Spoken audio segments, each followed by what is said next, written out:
जी और आज के इस कार्यक्रम में उपस्थित है गोरखपुर के मंडलायुक्त श्री जयंत मावलीकर जी, सीओ गीडा समेत सभी गीडा के अधिकारीगण और उपस्थित सभी उद्यमीगण।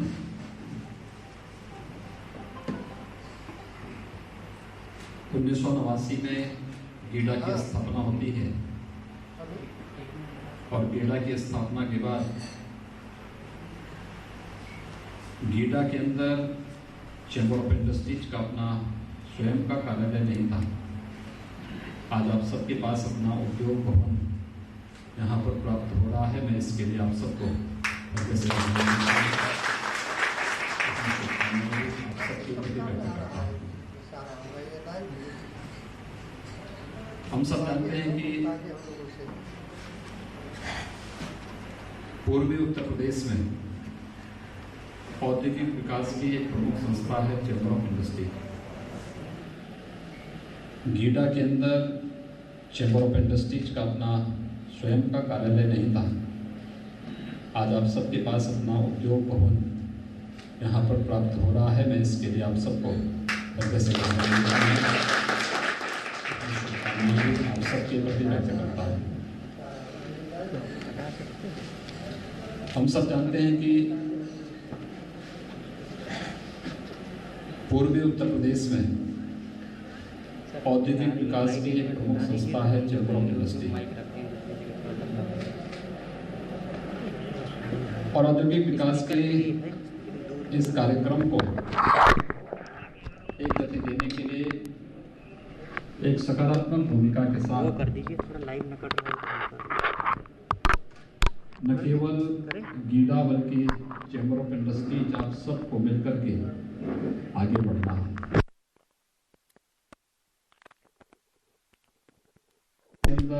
प्रदेश के अंदर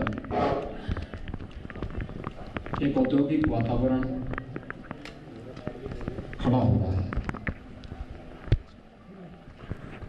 दुनिया के अंदर निवेश का सबसे अच्छा डेस्टिनेशन भारत बन रहा है। भारत में उत्तर प्रदेश बन रहा है। खतरा और उसकी चुनौती थी। वहीं कोविड-19 ने हम सबको तकनीक के साथ जोड़ने के लिए भी प्रेरित किया और तकनीक के साथ जुड़ करके हम लोगों ने बहुत कुछ जाना, सीखा और इस तकनीक का उपयोग करते हुए हम लोग औद्योगिक विकास के क्षेत्र में बहुत कुछ आगे कर सकते हैं। जब चुनौतियां आती हैं हमारे सामने तो चुनौती मात्र चुनौती नहीं होती है। उस चुनौती को हम किस रूप में लेते हैं।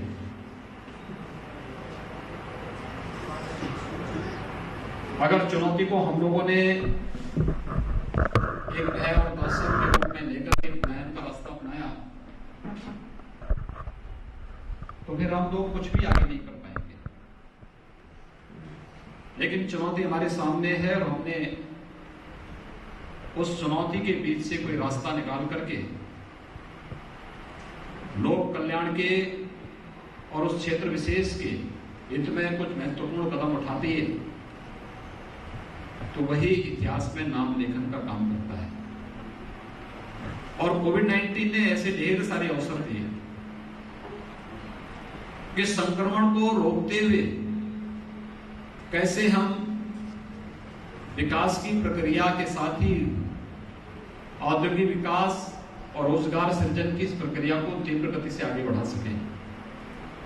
उस बढ़ाने के क्रम में ही गीडा ने भी और चैम्बर ऑफ इंडस्ट्रीज ने भी एक बेहतरीन प्रयास अपने स्तर पर पूर्वी उत्तर प्रदेश में किया है और मुझे लगता है कि आज ये उद्योग भवन उसका एक मिसाल है। मैं इसके लिए सबसे पहले चैम्बर ऑफ इंडस्ट्रीज को इस बात के लिए हृदय से बधाई देता हूं, अपनी शुभकामनाएं देता हूं। प्रदेश में पिछले 3.5 वर्षों के अंदर एक औद्योगिक वातावरण पैदा हुआ हम लोगों ने पिछले 3-3.5 वर्षों में 3 लाख करोड़ रुपए से अधिक का औद्योगिक निवेश उत्तर प्रदेश के अंदर कराने में हमने सफलता प्राप्त की।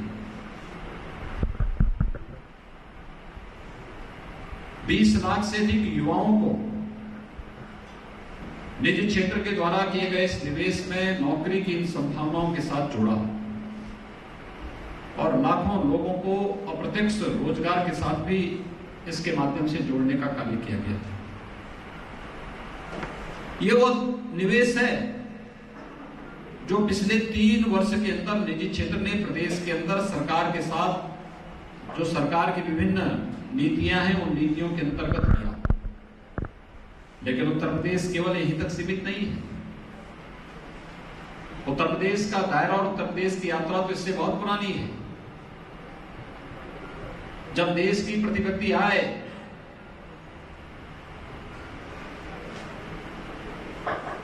उत्तर प्रदेश की आधी थी। जब ये देश आजाद हुआ था तब उत्तर प्रदेश की प्रतिव्यक्ति आय देश की प्रतिव्यक्ति आय से दुगनी हुआ करती थी। लेकिन आज समय के अनुरूप परंपरागत उद्यम की ओर ध्यान न दिए जाने के कारण एक स्थिति ऐसी आई कि उत्तर प्रदेश की प्रतिव्यक्ति आय देश की प्रतिव्यक्ति आय की 1/3 तक सीमित होकर के रह गई। और आज फिर से जो एक वातावरण प्रदेश के अंदर सुरक्षा का, सुविधा का और उन सेक्टोरियल पॉलिसीज के माध्यम से जहां पर निवेश होना है उन सभी के माध्यम से सरकार ने आगे बढ़ाने का प्रयास किया। एक विश्वास जो प्रदेश सरकार ने निवेशकों और उद्यमियों के प्रति प्रदेश के अंदर देने का प्रयास किया, आज उसका परिणाम था कि यहाँ पर बड़े बड़े उद्योगों के लिए भी निवेश की संभावनाएं आगे बढ़ी और बड़े पैमाने पर यहाँ पर निवेश हुआ। वहीं साथ ही साथ यह भी देखने को मिला कि उस निवेश के साथ ही परंपरागत उद्यम के लिए भी सरकार ने अपनी नीतियां लागू की। आज प्रदेश की 1 डिस्ट्रिक्ट 1 प्रोडक्ट की नीति प्रदेश के अंदर लाखों नौजवानों को स्वतः रोजगार के साथ और परंपरागत उद्यम के साथ जोड़ने के लिए प्रेरित कर रहा है। कल ही मैंने लखनऊ में ऑनलाइन 10,000 करोड़ रुपए से अधिक के लोन वितरण की कार्रवाई एमएसएमई सेक्टर के लिए किया। यानी 3.5 लाख एमएसएमई यूनिट ने इस लोन का लाभ लिया। इससे पहले भी हम लोग बृहद पैमाने पर इस प्रकार के लोन मेले आयोजित कर चुके हैं। परंपरागत उद्यम ये बड़े निवेश का आधार है और एक बड़ा निवेश का आधार इस रूप में भी है। आपने देखा होगा इस पर कि कोविड-19 के बावजूद ये परंपरागत उद्यम को कैसे प्रमोट किया जा सकता है, कैसे यह आगे बढ़ सकता है, यह स्थिति हमारे सामने निरंतर देखते हुए बन रही है। और मैं बराबर इस बात को कहता हूं कि हमारे स्तर पर थोड़ा प्रयास हो जाए तो लाखों की संख्या में नौजवानों के लिए अपने अपने जनपद में स्वतः रोजगार और रोजगार की संभावनाएं आगे बढ़ती हुई दिखाई देंगी। जैसे गोरखपुर के अंदर हम लोगों ने जब 1 डिस्ट्रिक्ट 1 प्रोडक्ट की हमने कार्य योजना प्रारंभ की तो टेराकोटा को हम लोगों ने 1 डिस्ट्रिक्ट 1 प्रोडक्ट की कार्य योजना का हिस्सा बनाया। लोग हमसे कहते थे क्या कि टेराकोटा का गोरखपुर के क्या संबंध है और इतनी छोटी चीज को क्यों कर दिया। मैंने कहा जो आपको छोटी दिखती है वो आपके लिए छोटी होगी लेकिन हमारे लिए बहुत बड़ी है। लोगों ने कहा इससे क्या होने वाला है। मैंने कहा मैं जानता हूं टेराकोटा गोरखपुर के केवल एक गांव में प्रारंभ हुआ है लेकिन गांव-गांव के कुम्हार किस तरीके से इस योजना से लाभान्वित हो सकते हैं आप देखना। प्रदेश सरकार उसको वहां तक लेकर के जाएगी। हम लोगों ने फिर अप्रैल से लेकर के जून तक गांव का तालाब फ्री में मिट्टी निकालने के लिए उन्हें दिया। लोगों को लगा इसमें बहुत बड़ा काम नहीं है। मैंने कहा नहीं आपके लिए ये काम बड़ा नहीं होगा लेकिन मेरे लिए बड़ा है क्योंकि मिट्टी निकालने से हमारे लिए जल संरक्षण के लिए तालाब तैयार हो रहा है और एक कुम्हार के लिए मिट्टी निकालने पर फ्री में मिट्टी मिल जा रही है और फ्री में मिट्टी मिलने के कारण वह व्यक्ति जो मिट्टी के बर्तन बनाएगा उन बर्तनों के दाम कम होंगे और मार्केट की आवश्यकता के अनुरूप वह बर्तन उपलब्ध कराने में सक्षम होगा। आपने देखा होगा इस बार कोविड-19 के दौरान दीपावली में दीप प्रज्वलन के कार्यक्रम के लिए मिट्टी के दीपक की बात हो या फिर गणपति और लक्ष्मी की मूर्तियों को बनाने की बात हो, व्यापक पैमाने पर हमारे कारीगरों ने बनाया और गोरखपुर का एक टेराकोटा का जो कारीगर था, हम लोगों ने जो प्रदर्शनी लखनऊ में लगाई थी उस प्रदर्शनी में गया था। 3 दिन के अंदर उसकी 8 लाख की बिक्री हुई। मैंने कभी इससे पहले 8 लाख की बिक्री हुई है? उसने कहा साहब हम कोई सोचते भी नहीं थे, लेकिन 8 लाख की बिक्री दीपावली के अवसर पर गोरखपुर का एक हस्तशिल्पी कर रहा है। यह उन जैसे हस्तशिल्पियों के लिए एक नया जीवन है और मुझे लगता है प्रदेश सरकार के द्वारा की जा रही योजना की सफलता की नई कहानी को लिखता है। ये हर एक फील्ड में इस प्रकार के कार्यक्रम हम लोग उनके उस क्षेत्र की मैपिंग करते हैं, उन लोगों की सूची तैयार करते हैं, फिर उनकी ट्रेनिंग 10 दिन की सप्ताह क्या 10 दिन की उनकी ट्रेनिंग उपलब्ध करवा करके और फिर उन्हें हम टोल किट उपलब्ध करवाते हैं। ट्रेनिंग के दौरान निश्चित मानदेय भी उपलब्ध करवाते हैं।